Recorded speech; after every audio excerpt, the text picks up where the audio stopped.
Let's take a fascinating look at the world of hygiene in the colonial era. This period offers a unique, surprising, and often cringe-worthy glimpse into how evolving understandings of health, sanitation, and social customs shaped daily life.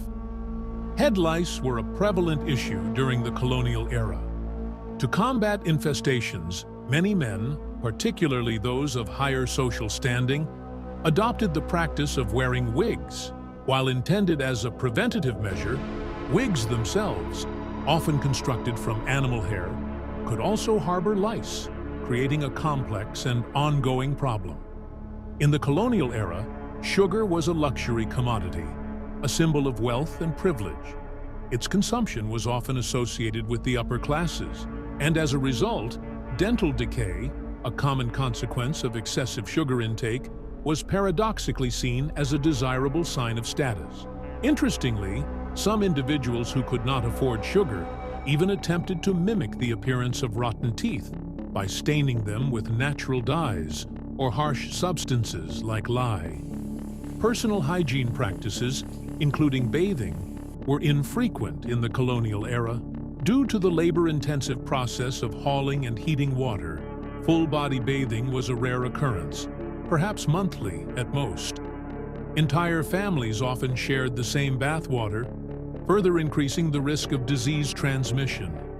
Contraception in the colonial era was rudimentary and often based on folk remedies. One such example was the use of crocodile excrement as a contraceptive.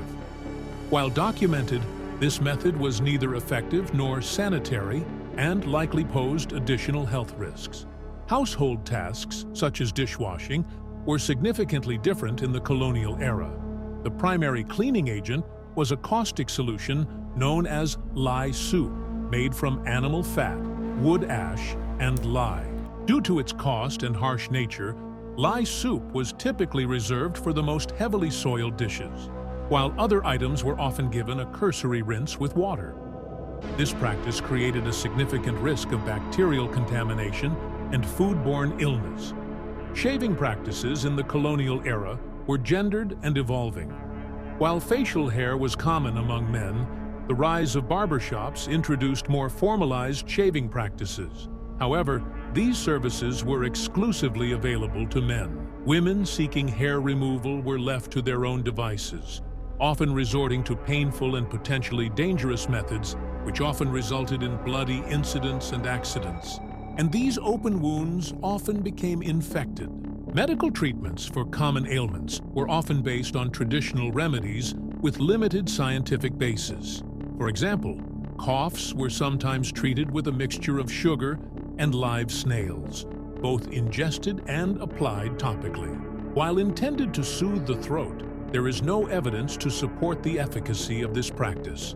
Back in the colonial age, societal and religious beliefs encouraged women to wash their hair as infrequently as possible, supposedly to maintain its length and health. As a result, most women washed their hair only once a month. Meanwhile, men of the era faced a different hair-related concern: baldness. Unlike today's hair transplants, colonial men had to rely on more primitive methods. One of the strangest? Smearing chicken excrement on their heads in the hopes of stimulating growth. Poor sanitation and limited understanding of disease transmission contributed to widespread outbreaks of infectious diseases such as typhoid, cholera, and dysentery.